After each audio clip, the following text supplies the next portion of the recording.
Regard, œil avisé, prunelles aiguisées, la midinale est aux aguets. Par Pierre Jacquemin, tous les jours, à 12h30. Bonjour Juliane Passat. Bonjour. Merci d'avoir accepté notre invitation. Vous êtes secrétaire national du syndicat de la magistrature. Vous êtes aussi juge de l'application des peines au tribunal de grande instance de Saint-Pierre de la Réunion. Aujourd'hui, le vote de la réforme doit intervenir au Parlement. On va y revenir. Mais d'abord, est-ce que les magistrats ont enfilé le gilet jaune ? Non, les magistrats n'ont pas enfilé le gilet jaune. Ça fait plusieurs mois, quasiment un an en fait, qu'on est mobilisé contre cette réforme. On est descendu dans la rue, on a manifesté. S'agissant du mouvement quelle est votre lecture ? S'agissant du mouvement des Gilets jaunes, c'est assez disparate, donc je crois que c'est assez compliqué d'en faire une analyse globale, mais à minima, je pense qu'on sent une fracture entre la France des périphéries des villes, des campagnes et celle des grandes villes, du fait de l'éloignement, voire de la fermeture d'un certain nombre de services publics dans ces territoires. Et en ça, ça a un lien très concret avec la réforme de la justice. Avec votre mobilisation. Et justement, la réforme de la justice, la réponse de la justice face aux violences des événements qui ont eu lieu à Paris la semaine dernière, elle a été exceptionnellement rapide. Elle a été multipliée par 3, elle a multiplié par 3 les effectifs du parquet. Comment vous analysez cette rapidité soudaine mais en réalité, ça montre que la seule réponse du gouvernement à ce mouvement, elle est répressive, elle est pénale et absolument pas politique, ce que tout le monde en attend. Et effectivement, vous avez raison de souligner qu'elle a été extrêmement rapide et extrêmement sévère aussi. Il y a eu plusieurs personnes qui ont été incarcérées. Voilà, il y a eu beaucoup de peines d'emprisonnement prononcées, beaucoup de mandats de dépôt et pour ce que j'en sais et ce que j'en lis dans la presse, sur des personnes qui n'avaient pas de casier judiciaire, qui n'étaient pas des casseurs comme ceux qu'on a vus sur les images. Parmi les exigences des Gilets jaunes, on entend les citoyens beaucoup parler de services publics, vous l'avez dit. Parmi les services publics, il y a évidemment celui de la justice. Est-ce qu'on peut parler d'ailleurs de justice de proximité aujourd'hui ? À l'heure actuelle, on a encore des tribunaux d'instance qui sont des tribunaux de proximité.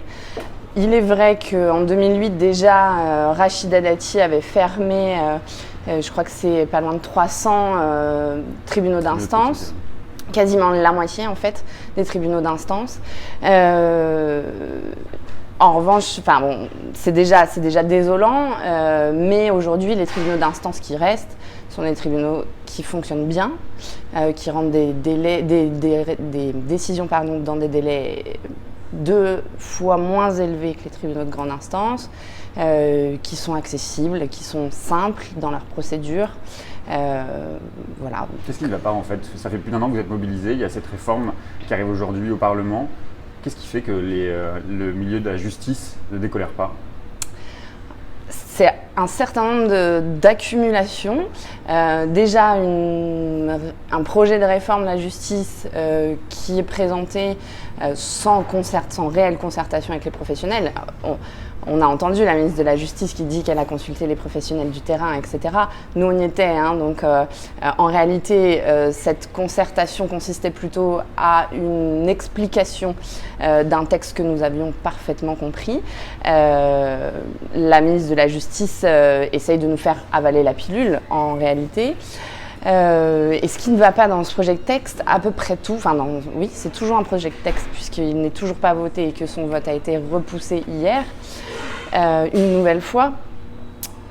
Rien ne va dans ce texte. Ça devait d'ailleurs être à l'origine un projet de programmation, un projet de loi de programmation sur les moyens humains et budgétaires. Alors c'est effectivement peut-être le seul point qu'on peut souligner. C'est quelque chose qu'on réclame depuis longtemps, un projet de loi de programmation, parce que l'une des difficultés de la justice, outre le fait qu'elle est sous-dotée, si on prend, ces chiffres sont assez connus, mais en gros la France consacre 2 fois moins d'argent par habitant à sa justice que l'Allemagne et se classe parmi les derniers pays européens à consacrer de l'argent à sa justice. Cette loi de programmation, elle permet de pérenniser normalement dans le temps des moyens matériels et humains. Mais déjà, rien que sur le plan budgétaire, ce qu'on voit, c'est que la hausse du budget du ministère de la Justice est 4,5% pour l'année 2019 qui est annoncée. Donc c'est déjà 2 fois moins qu'il y a 2 ans. Et puis surtout, au sein du ministère de la Justice, on ne le répétera jamais assez, il n'y a pas que les services judiciaires, il y a l'administration pénitentiaire et la protection judiciaire de la jeunesse, et puis ensuite des services communs qui sont notamment le service informatique. Pour ce qui est des services judiciaires, donc les magistrats, les greffiers, les fonctionnaires de greffe, c'est une augmentation d'1,72% du budget pour l'année prochaine, ce qui est peu ou prou l'inflation. Il se trouve que la justice consomme aussi des timbres, du papier, du gaz, de l'essence, enfin, voilà. Donc en réalité, ce n'est pas une augmentation. On nous parle d'une augmentation quand même de 1 milliard d'euros, je crois, d'ici à 2022. Visiblement, la priorité, ce serait le milieu carcéral, le secteur pénitentiaire. 7000 nouvelles places de prison d'ici 2022, c'est ça la solution aujourd'hui dans le milieu carcéral? C'est des places de prison en plus? C'est évidemment pas la solution, ça fait des années et des années, je crois que depuis que le syndicat de la magistrature existe, qu'il le dit, et nous ne sommes pas les seuls à le dire, l'histoire démontre que plus on construit de places de prison, plus on les remplit. La nature a horreur du vide. On sait qu'une fois que ces places seront construites, les prisons seront déjà obsolètes et qu'il faudra encore de la place. La solution, c'est une vraie politique en matière de déflation carcérale et de marginalisation de l'emprisonnement. Et pour ça, en l'occurrence, le projet de loi va complètement à l'opposé.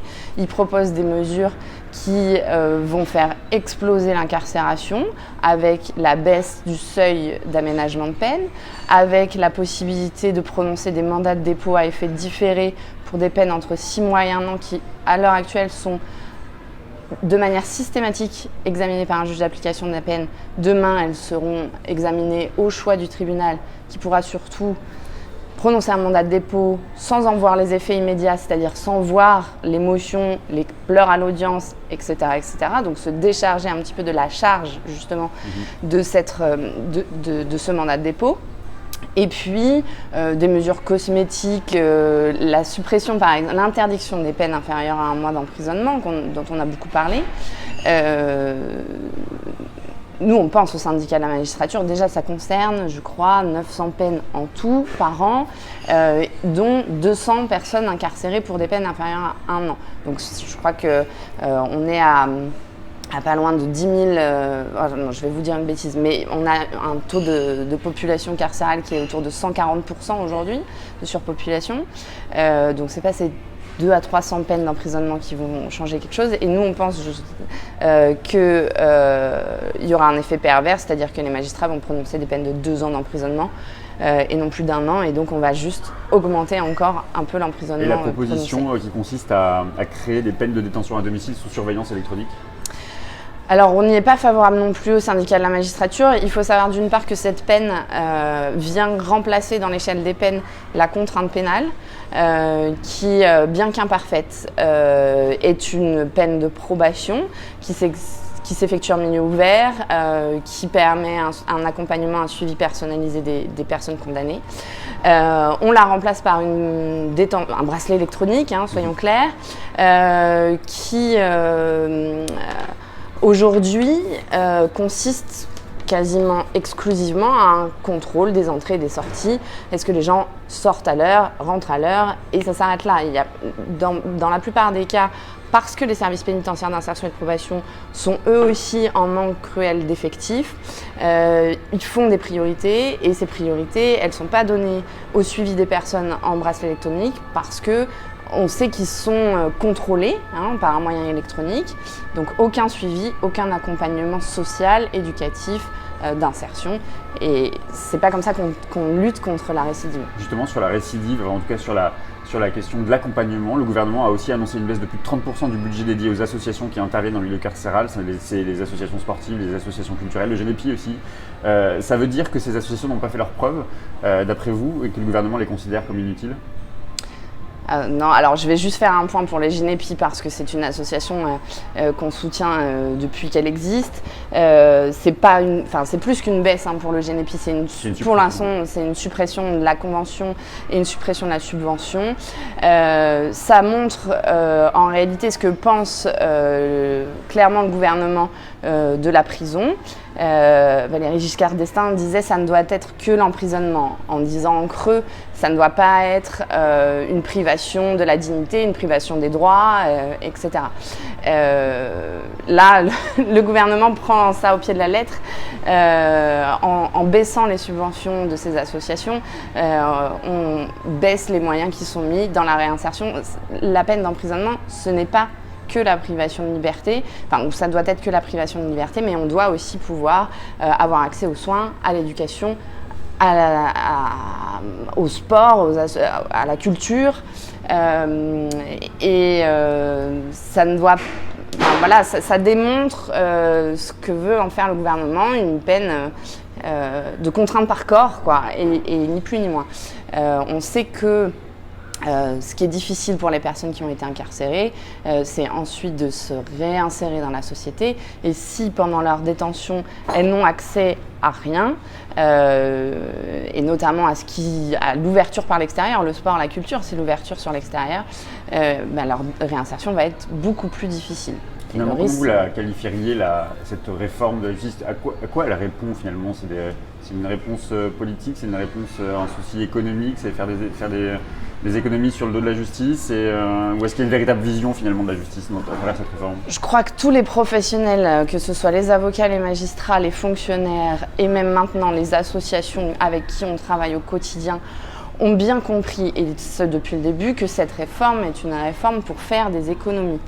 Et j'en veux pour preuve, je ne vous ai pas parlé de la question de l'accès au droit et à la justice. La réforme sur le volet civil, qui vise d'abord à fusionner les tribunaux d'instance et les tribunaux de grande instance, mais aussi à multiplier les obstacles à l'accès aux juges par des médiations obligatoires qui pourront être données à des sociétés privées, par le transfert d'un certain nombre de contentieux aux notaires, aux directeurs des caisses d'allocation familiale, à des mandataires privés. L'augmentation de la représentation obligatoire. Tout ça, ce sont des obstacles à l'accès aux juges et des obstacles qui vont toucher prioritairement les plus fragiles, ceux qui ont déjà du mal à accéder à l'ensemble de leurs droits. Et tout ça dans un seul but. Je vous ai dit tout à l'heure, la justice est en manque de moyens. Il y a deux solutions pour répondre à ça. La première, c'est lui donner les moyens de fonctionner, budgétaires, humains. La deuxième, c'est de faire en sorte qu'il y ait de moins en moins d'affaires qui rentrent dans les tribunaux pour qu'on ait besoin de moins de monde pour les traiter. Clairement, le gouvernement a choisi la deuxième option. Et pour traiter ces contentieux qu'il repousse à la porte des tribunaux, il transfère à des entreprises privées ou à des sociétés privées, ce qui, par ailleurs, au-delà de la privation de l'accès à un certain nombre de droits pour les justiciables, il y a aussi une dérive vers une privatisation et du coup une perte d'indépendance de la justice. Il y a une journée de mobilisation le 12 décembre. Vous avez bon espoir, compte tenu du contexte, d'être entendu? Écoutez, ça fait, je vous disais, près d'un an qu'on se mobilise. On a fait beaucoup de grèves. On en a fait une où il y avait 6000 personnes qui a réuni 6000 personnes dans Paris. Donc, on continue, donc c'est qu'on a toujours l'espoir d'être entendu. Je crois qu'effectivement le contexte est un peu différent, que peut-être les médias seront un peu plus attentifs à ce que nous portons, parce que je crois vraiment que ce qu'on essaye de faire passer comme message depuis le début, c'est exactement une part des revendications actuelles des Gilets jaunes. Nous, on réclame une justice pour tous, et surtout pour les plus faibles. Et puis, c'est vrai que là, il y a eu plusieurs blocages de tribunaux impromptus ces derniers jours. Je crois qu'on n'avait pas jusqu'à présent envisagé de telles actions, mais que ça marche, en tout cas on en parle un peu plus. Le Parlement, l'Assemblée nationale n'arrive pas à voter cette loi, ça fait 2 fois qu'il reporte. Je crois que là, c'est définitivement reporté très tard parce que le gouvernement a d'autres problèmes à régler. Donc oui, on espère vraiment être entendu. J'ai une dernière question, Juliane Pinsard. Le syndicat de la magistrature est poursuivi en ce moment par la justice pour l'histoire du mur des cons. C'était il y a 5 ans. La droite et l'extrême droite étaient montées au créneau. Comment vous abordez ce procès ? Il a commencé hier. Et on l'aborde assez clair sur les intentions initiales, les principes juridiques. Ah oui, ce qu'on dit, c'est que ce n'était pas une expression syndicale, que nous n'avons pas jamais eu l'intention de rendre public cet affichage, qu'il a été rendu public par un site d'extrême droite en l'occurrence, enfin très à droite, et que voilà, ça devait rester de l'ordre de l'intime et du privé et d'une forme d'exutoire dans un contexte politique, rappelons-le. À l'époque, c'était le quinquennat de Sarkozy. Tous les jours, la justice et l'institution judiciaire étaient attaquées.